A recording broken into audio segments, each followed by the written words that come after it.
Hello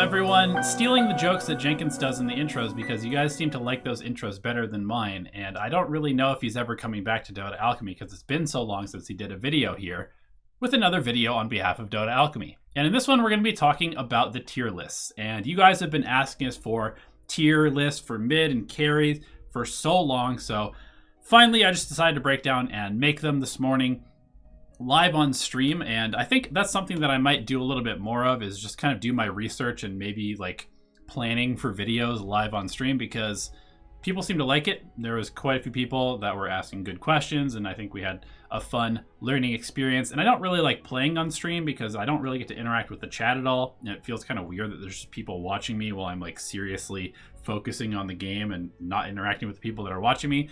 So I might just do that on a regular basis. But anyway, we're going to talk about the mid lane tiers, and then I will also release a carry tier video, hopefully in the next day or two as well. And yeah, to be frank, I don't really know why you guys like these videos so much, because they're kind of like available.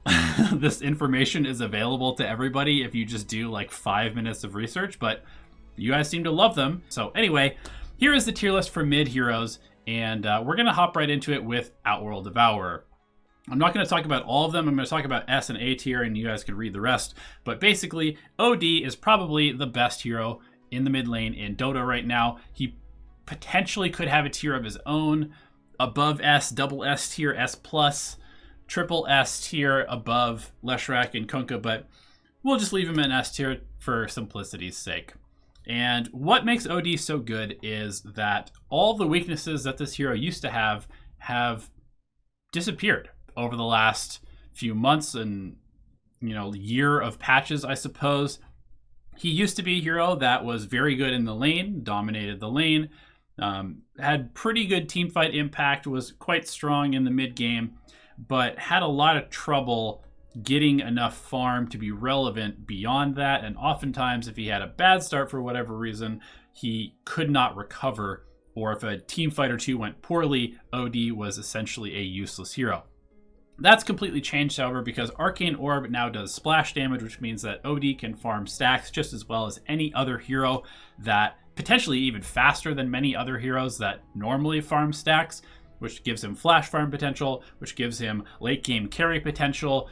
And in addition to that, they have changed Equilibrium such that he can essentially just use Arcane Orb forever to farm and to fight, as long as he has a Yasha and Kaya. So that brings us to the second point, which is that his itemization is very simple and very straightforward.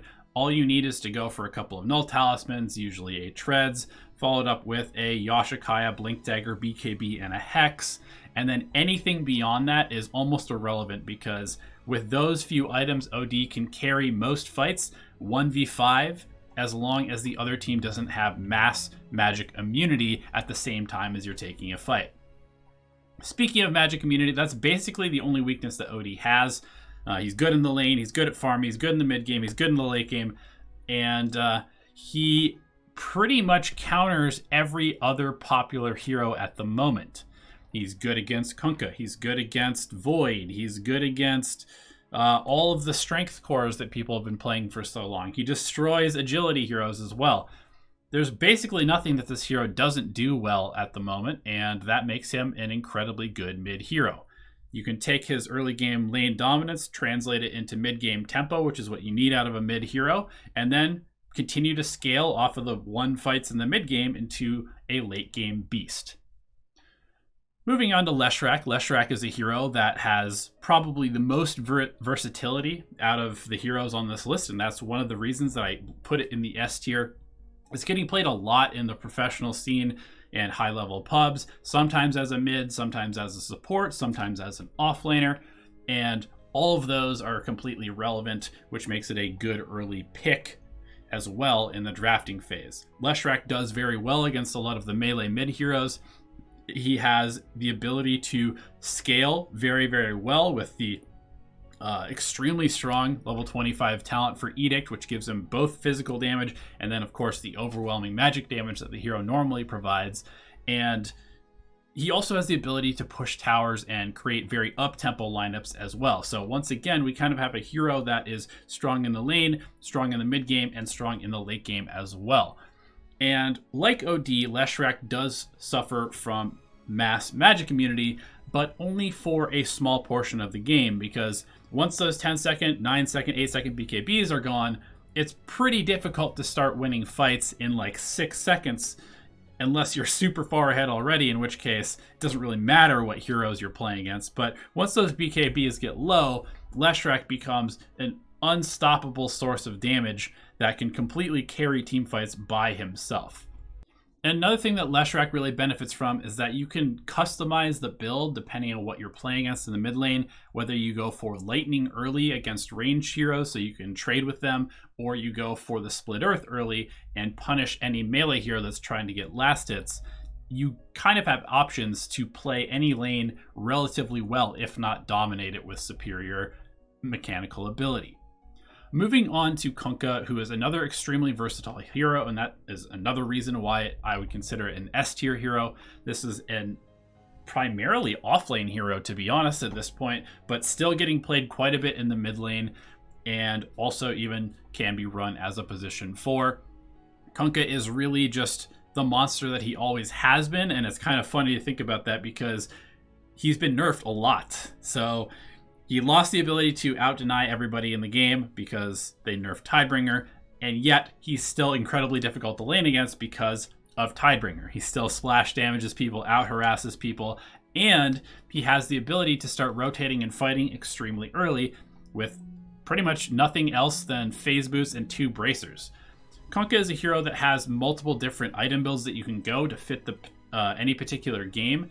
And regardless which one you choose, he still does a huge amount of damage and provides ridiculous control in team fights. So whether you opt for the Radiance, more sort of tanky, hard carry-esque Kunkka build, whether you're going for the damage from Daedaluses, or whether you go for something more support-ish or utility where you go for Halberd and Spirit Vessel, all of those things seem to work quite well on this hero because of how well he utilizes stats, turns it into damage, and just allows him to take full advantage of the fact that this hero is ridiculously tanky, still spits out a lot of damage. He's almost like a way better version of a Bristleback or something like that, where all he has to do is just survive in team fights, which he's good at because of the rum, and you're going to do more damage than basically anybody else in the game.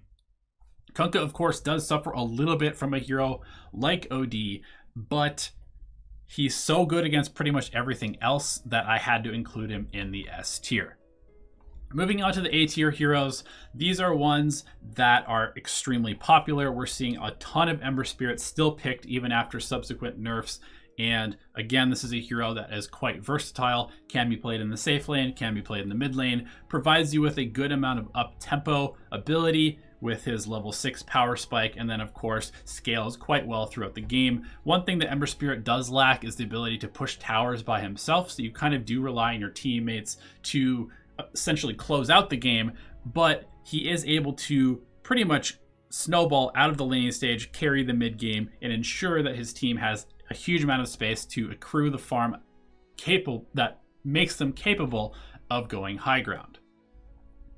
Invoker is also in the A tier now because we are seeing a huge shift from Exort Invoker, and really this has been the case for the last few months, to Quas Wex. And Quas Wex, again, fits the role of the mid lane right now very well, which is a very high tempo, rotation heavy style of play where you're constantly darting off to the safe lane or the off lane to snag kills, help push towers, and create map pressure that would otherwise not be there without the mid lane present. Of course, the Quas Wex build on Invoker makes him extremely good at rotating because of the movement speed he gets from Wex orbs and the ability to ghost walk into fights with an early invisibility spell that again makes the supports on the other team much more poor, as well as just threatens everybody's mana pool. And we're finding more and more that mana is such a precious resource that if you don't have it, you almost cannot take team fights. And when you add something like a Spirit Vessel to the mix, which combos so perfectly with this Quas Wex style to just rack up kills, counter a lot of the early game tempo heroes like a Timbersaw or even something like a Kunkka. You just have the perfect match in an item and a hero, and I think that really helps set Invoker up to this A tier. Pugna is also being listed in the A tier, and this one's a little bit questionable, I will admit. I'm mainly putting him here because he is really good against Outworld Devourer, and OD is the best mid hero in the game right now. Pugna also does a lot of other things right, I will say, which is that he's incredibly harass heavy in the laning stage, has a strong transition from the lanes into the mid game with the ability to push towers earlier than most other heroes in the game, and of course really benefits from the heavy fight style that we seem to be trending towards in Dota. You have the ability to give your team a big boost in the amount of gold that you have just by taking towers early, and that can kind of offset all of the gold that we have lost off the map over the last 6 months. Pugna is also a hero that has a decent amount of utility and could be flexed over to the offlane or even potentially a position 4 if necessary, and his Nether Ward can provide an absurd amount of damage for supports to have to deal with in these fights, as well as just having the ability to heal, do damage, save, and generally cause chaos with his kit of abilities. And the final A tier hero, and the final hero that I'm going to talk about right now, is Tiny, and Tiny is really just an old mainstay in this position. Not a whole lot has changed. This hero has just always been incredibly good coming out of the mid lane because of that early power spike with his avalanche toss combo and a blink dagger where you can just run around blowing up supports, starting every single fight 5-on-4, and just giving your team a sort of enforcer who can roam the map, destroy the enemy team's ability to leave their base, leave their side of the map, and ultimately punishes that by also being able to hit towers pretty hard with his tree grab. And then one thing that Tiny had lacked significantly ever since they took away his Aghanims and Io combo is that he now has the Aghanims of Tree Volley, which makes him insane in the late game. Once you get an Echo Saber, a Daedalus, and an Aghanim Scepter, this hero probably does more damage across an entire fight than any other hero in Dota, as long as you have people locked into a certain vicinity. So he combos quite well with many popular heroes, such as a Faceless Void, or any of the other big AoE stunners that you might be interested in picking. Tiny provides heavy tempo, but also now has that scaling component that he previously lacked to some extent, and that makes him an A tier hero as well. You can see that there's a few other tiers that we have. We've got our B tier heroes, and these are ones that are kind of classified as up and coming maybe, or formerly popular, or not quite sure. They're being picked by pros sometimes in fairly situational places. Gyrocopter is the one that could potentially move up to A tier probably first out of all of these because it's being picked a lot in the safe lane and sometimes flexed to mid. And then we have our C tier heroes that are generally thought of as pretty good counters to some of the other heroes in this list, or do fit the bill of being either up tempo or roam heavy and could potentially be pretty strong in certain matchups.